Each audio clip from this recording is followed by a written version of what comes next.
This week's Parsha Podcast was sponsored anonymously. May it be a great merit for the sponsor and their family. You're listening to the weekly Parsha Podcast with Ari Goldwag, recorded with Hashem's never-ending assistance in Ramat Beit Shemesh, Israel, 5784, 2024.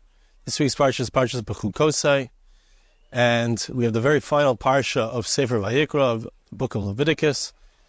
And before I get into the Parsha, I just want to make mention, and ask you to take notice of the fact that I'm in my backyard by the request of one of the listeners to this podcast to, instead of doing this podcast, the Parsha Podcast, in my office, which is rather dry, to do it outdoors. I mentioned a few weeks ago my garden, and in this week's Parsha Podcast, we're going to talk about how the Jewish people is compared to a geffen, to a vine, a grapevine. And right here next to me you see there is a piece of my grapevine, and you see the fence, etc. Maybe in different podcasts you'll see different parts of the garden. We have to be in a shady area of it. There's a lot of sun here, and in order for the video to come out good. Bottom line, here we are, it's Parsha Bechukosai, and our Parsha has the Teichacha. Kodesh Baruch Hu starts out the Parsha, if we listen to the words of the Torah, to Amelim B'Torah, if we are hard at work, toiling in the Torah, trying to understand Hashem's will, trying to do His will, trying to have a relationship with Him, so we'll have everything we need. We'll be able to live in our land. We're in Eretz Yisrael. But if we don't follow the dictates of the Torah, so heaven forbid, we can be sent into exile. We can end up all over the world, dispersed throughout the lands. And it will take some time before we are brought back, as we are being brought back right now. But it will still take time until everyone returns to the Holy Land. The Torah says like this. This is towards the end of the Parsha. So, if let's say the Jewish people don't listen to the messages that God is bringing across, and Hashem is speaking to us through the difficulties that occur to us, Hashem says, I will bring them to the lands of their enemies. Or hopefully their heart will become mukhna, will be subservient and recognize, and then their sins will be erased because they'll recognize they've done wrong. The Pasuk says, the end of the Parsha in verse 42, Chapter 26, verse 42 is Zacharti es brisi Yakov. I will remember the bris, the covenant that I made with Jacob. V'yafes brisi Yitzchak, and also the covenant I made with Isaac. V'yafes brisi Avraham eskor v'artz eskor. And I will also remember the covenant I made with Abraham, and I will remember the land. Okay, and then the Psukim go on to speak about how they'll have left the land because they didn't keep the statutes and laws that are incumbent upon them when living in the land. But in the end, even when they're in the lands of their enemies, Hashem says, I promise I won't completely and utterly revile them. And then in Pasuk Mem Hey, I will remember the original covenant I made when I took them out of Egypt. In front of the nations, to be their God. So Hashem promises us He's going to remember the covenant. And interestingly, of course, the covenant is said in reverse. Usually we speak about Avraham, Yitzchak, and Yakov, Abraham, Isaac, and Jacob, but here it speaks about them first, the last. Yakov Avinu, and then Yitzchak Avinu, and then Avraham Avinu, Abraham. And the Medrash is going to speak about, try to address, we'll hopefully get an understanding of why it goes in reverse. And I'd like to read to you the Medrash in a moment, but first I want to read to you from the Psukim in Tehillim that the Medrash is going to quote. The Pasuk speaks about a geffen. Right here you see this beautiful geffen, which Baruch Hashem, we've been able to develop, and we've enjoyed the fruits of Eretz Yisrael, the grapes that have come from this geffen, from this grapevine. So the pasuk says, "Elokim tzavakos hashivenu." It says in Tehillim in Psalms chapter 80, verse 8. God, Lord of hosts, Bring us back. Right? We're speaking about the taichicha, what happens when we don't listen to God. So we ask Hashem, bring us back to you. Bring us back. Shine your face upon us and we will be saved. Gefen mi Mitzrayim tasiyah. And the psukim we just read, it speaks about the fact that Hashem remembers His covenant with us when He took us out of Egypt. So this pasuk also says in Tehillim, chapter 80, verse 9, you took the gefen, the vineyard, the vine, the beautiful fruit-producing vine of the Jewish people. You brought them out of Egypt to Garish Goyim Vatita'el, and you caused the nations who were found in the land of Israel to be removed from Israel. And you planted us here in the land of Israel. Pinisa lefanea, you cleared out everything before us, right? Just like when you have a vine, you want to plant a vine, as the Meforshim explains, we're going to see in the Medrash. When you have a vine and you want to plant the vine, you want it to grow nicely. So you have to clear out the land, you have to remove all of the rocks. You have to get the land to be fertile and ready for this vine to be planted. So too Hashem, when He brought the Jewish people into the land of Israel, He also cleared out the Tashrish Hashem, the Tamalei Aretz.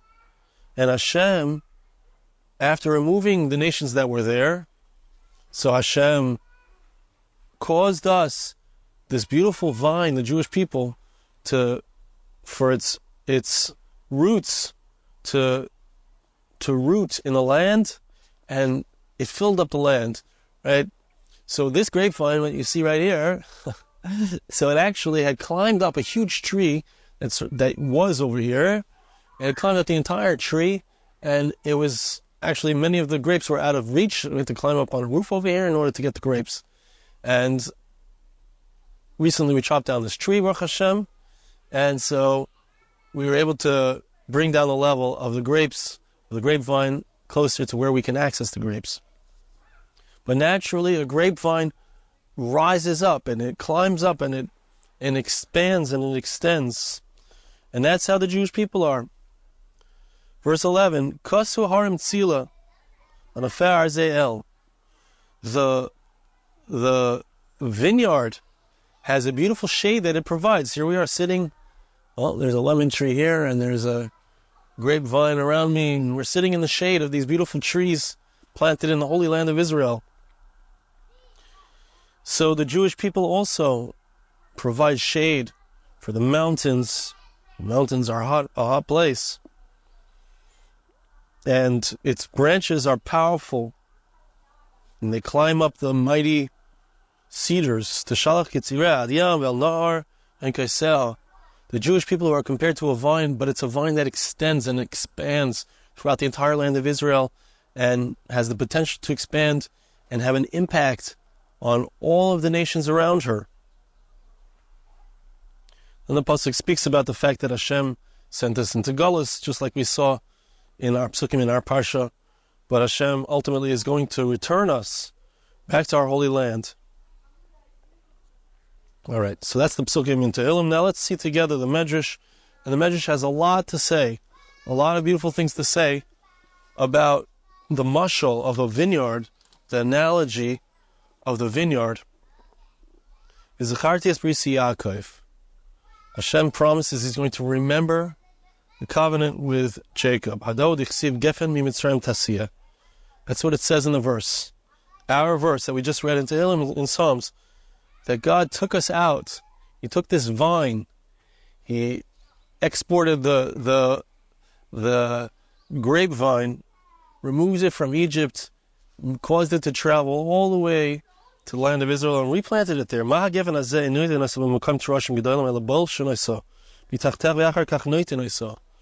Just like a vine, you remove all of the rocks, as we said. Take out all the rocks before you plant it, so that the earth is fertile. The earth is supple, ready to be a proper place for the vine to grow. That's what Hashem did. It's important to understand, even today, that in order for the Jewish people to be successful in our land, spiritually, materially, every single way, So those who threaten our way of life, whether it's physically they threaten our way of life or it's spiritually, they need to go. So the secularism, it's got to go. The Arab culture, which is antithetical in many ways to Torah. Yes, they believe in one God, but they believe in an angry God. They wish to uproot us, and they call us dhimmis, low class. Right? So we need to get rid of those who threaten us. But 3,300 years ago, when the Jewish people came into the land of Israel, so all of the idolaters needed to be removed. The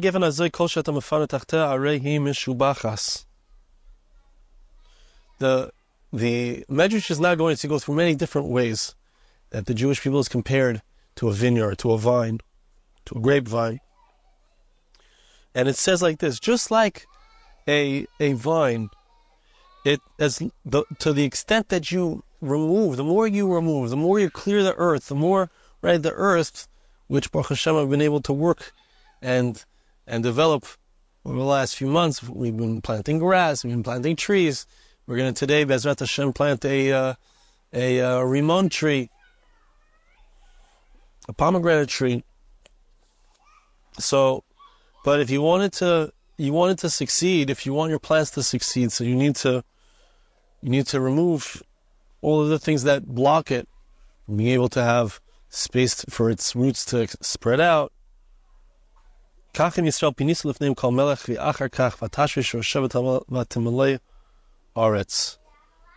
it has powerful roots that go down into the ground, and of course the roots go back to our Torah, go back to our connection to Hashem, who's the root of everything. And I would say by extension, not just Hashem, but on the way, who are the individuals who originally set down for us what it looks like to connect to Hashem? It was Avraham, it was Yitzchak, it was Yakov, right? Hashem is remembering. What does it mean Hashem remembers his covenant with Abraham, Isaac, and Jacob? It means he remembers that connection that he had with them. He remembers his covenant that he made with us when we left Egypt, when we were truly connected, deeply connected.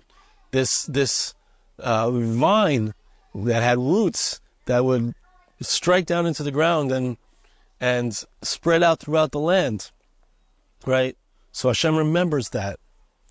Hashem recalls that and brings us back here because he knows we have the immense potential. We have the roots. It was very interesting when we cut down this huge tree over here, and the grapevine had climbed up it, so it actually extended all throughout our garden, and we had to bring a gardener to cut back all of the branches, and what remained were just these it's what seemed to be lifeless we have two here. One's right here, one's right over here. It's two separate. One we'll be able to eat the grapes from this year, Mr. Hashem. One we have to wait three years. But it seemed lifeless. We didn't know if it would produce any leaves. We didn't know if these leaves would grow. And we still haven't seen yet any the beginnings. This is just the beginnings of the leaves on this one, but we still haven't seen any grape. Hopefully the grapes will grow as well. Might take a few years for it to come back to life, so to speak. But you look at it and it looks lifeless. But you know that the roots are good. You know that as long as you didn't remove it by the roots, as long as the roots are there, if it produced before, it's going to continue to produce. And it's the same thing with the Jewish people in our relationship with Hashem. Hashem knows this people has good roots. As long as we go back to the roots, as long as we reconnect to Avraham, Yitzchak, and Yakov, as long as we reconnect to the exodus from Egypt when we received the Torah, Hashem took us to be his nation, so things are going to be good. So here's the message. Right? Nearby my house, about 10 minutes away, there I went on a hike with my daughter, and we happened upon a huge field filled with these grapevines, it was before they had produced any leaves yet. It goes back a few months. And there was one after another, smaller than the ones that I have, but each one draped over something to hold up the branch, as we have right here as well. And there were many rows of them, but they weren't allowed to run wild, right? It wasn't just like you have one and it's huge and it's running in every direction, but rather they are placed in columns or in rows. Everything is very orderly. It's not just a huge multitude mixture. We find that the Jewish people also is arrayed.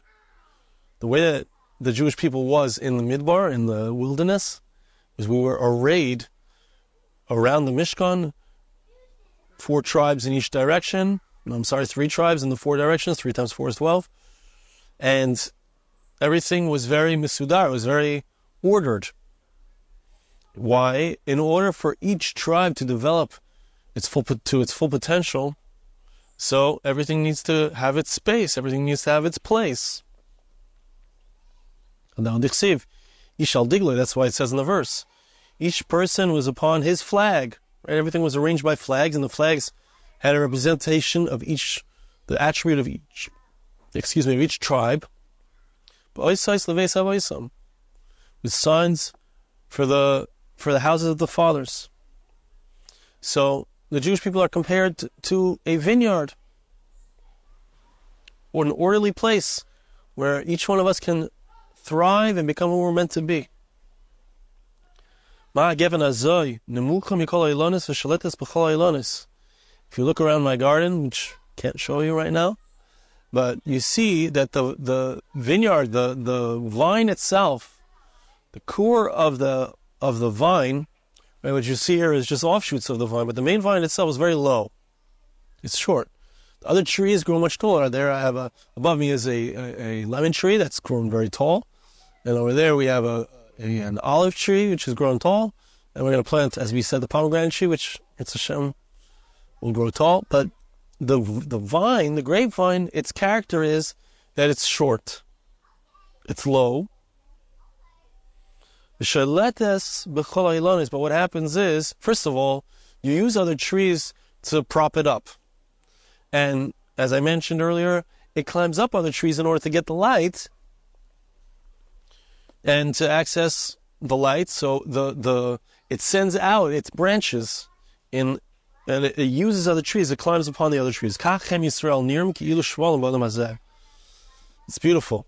The Jewish people also, they look very low. They look like this lowly tree.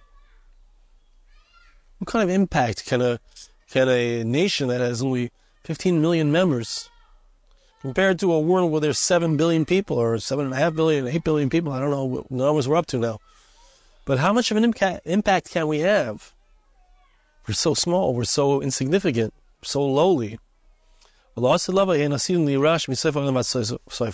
Medrash says, first of all, that although we're lowly, it seems that way now, but in the future time, when Mashiach, when the Messiah arrives, the impact, we will have this huge impact that spreads across the globe, affects all the nations of the world. But I would say even before we get there, I'm just adding my own thought that occurs to me as we read this, just the very fact that the Jewish people have gone into exile, we've spread out everywhere, and we've maintained our unique character, our unique way of living based on the Torah, and we've had a huge impact. Early Christianity came from Judaism, Islam. So many things in Islam are based on Judaism. So this lowly tree has, so to speak, spread, climbed up on the other trees, and had a huge impact. Now the Medrash has another point. Mahagefen hazo sharvit echad yotzim mimenu mechabesh kamilonis. You can have one, when you have a vine, so it can have one offshoot that climbs up and conquers, right? Takes over another tree.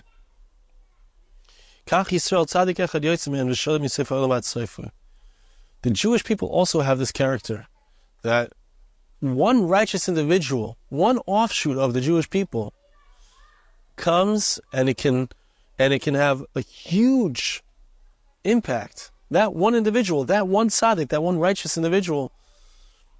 We also refer to as Tzemach David. We refer to David HaMelech, his great-great-grandson Mashiach, the Messiah, as the sprout, the one who, the offshoot. It was a very beautiful mashal, it's a very beautiful analogy. As we find, Joseph, he was the one member of the Jewish people who had gone down to Egypt, and he became the ruler there over the entire Egypt. The pasuk says about Joshua, Yosef's great-great-grandson, Hashem was with him. It's Hashem David b'chol ha'aratzos. King David, it says, his name went out upon all the lands. King Solomon ruled over all of the other kingdoms, right? And that's the ultimate purpose of the Jewish people, is to be a light unto the nations, to inspire them all to have a real relationship with God, a proper relationship with Hashem. And the final example, Kigodol Mordechai with Bebeis HaMelech. Mordechai, the uncle of Esther, he served as second in command to Achashverosh, a very similar way to the way that Yosef served to Pharaoh. But the Jewish people have this aspect of our leaders become world leaders. Very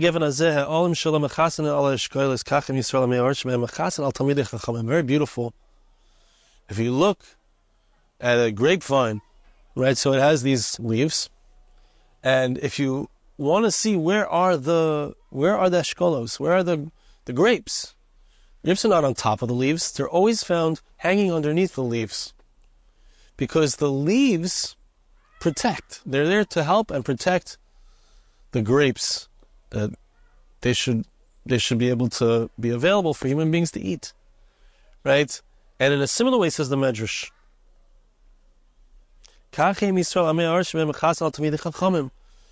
in the Jewish people, and this is important to think about today, the Jewish people, so we have people who are Torah scholars. We have those who inspire the Jewish people, who study themselves and inspire others. But then we have people who are less learned, who are, the word is amar, it's often translated as ignorant. They don't know everything. But of course, the Torah scholars try their best to teach those who know less. But those who know less also support the Torah scholars. They recognize the importance, the significance of the study of Torah and how it overflows into those around them. And therefore, the leaves which represent those who don't have a taste, they don't have the sweetness of Torah necessarily in their lives, but they protect, through their support of the Torah, they protect those who study the Torah and those who dedicate themselves to Torah, so that they can continue to produce the fruit. Beautiful mashal.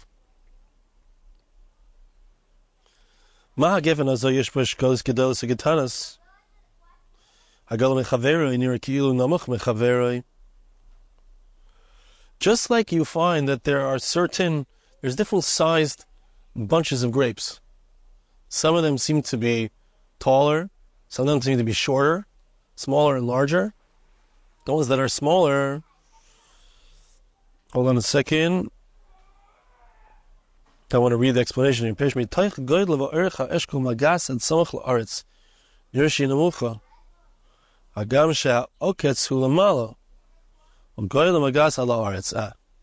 So, when you have a very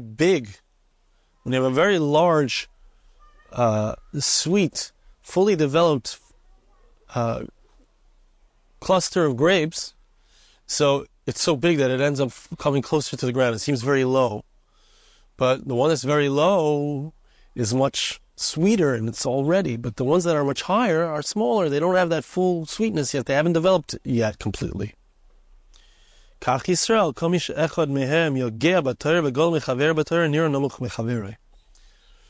the character of the Jewish people is that to the extent that a person is more full of sweetness, more full of Torah, they are closer to the ground. They are more humble.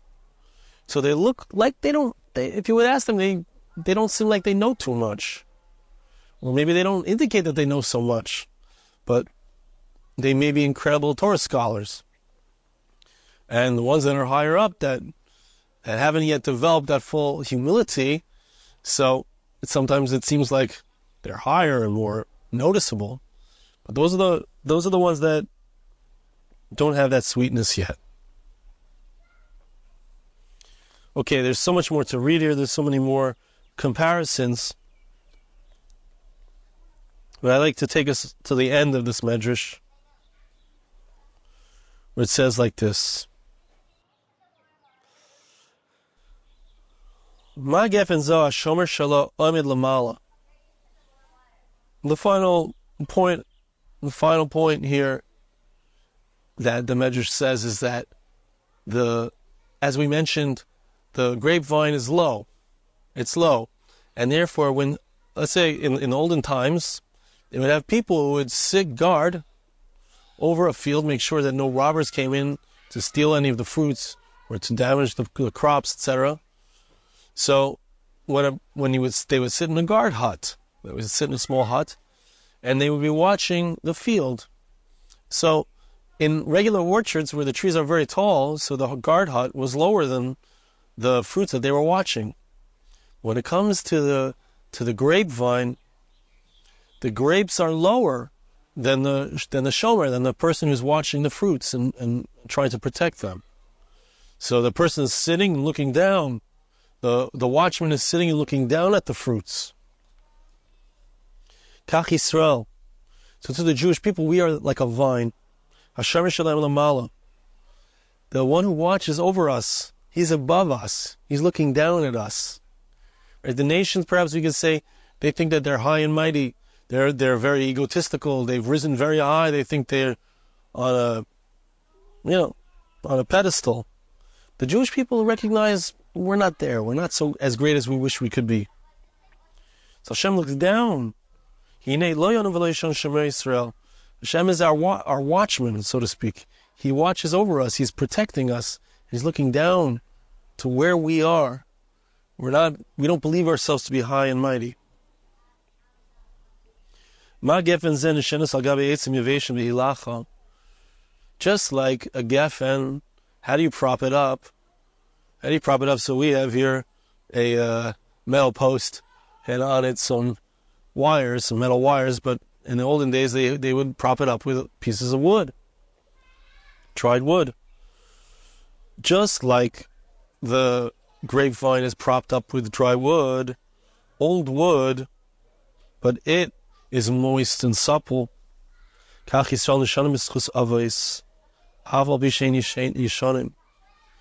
though the avos, the forefathers we mentioned at the beginning, Yakov, Yitzchak, Avraham, even though, Yakov is the closest to our age, so to speak. Yitzchak is a little older, Avraham is a little older. But the fact that they're old and they're no longer with us, they're not alive, but we lean on them. We still are the supple posts. Grapevine stands on the posts of the avos, of the forefathers, and they provide support for us. They are to whom we turn and remember and look to understand what our relationship with Hashem looks like. I want to bless you and ask you to bless me. Hashem should help us. That we should be able to return to this land, to plant these grapevines, to be rooted in the land, develop, become the amazing nation that we are, become and spread the light of Torah, not just for ourselves. Of course, it begins with ourselves, but not just for us, but for the entire world. Thank you so much for listening. Have a wonderful Shabbos. This podcast was made possible through the gracious donations of listeners like you.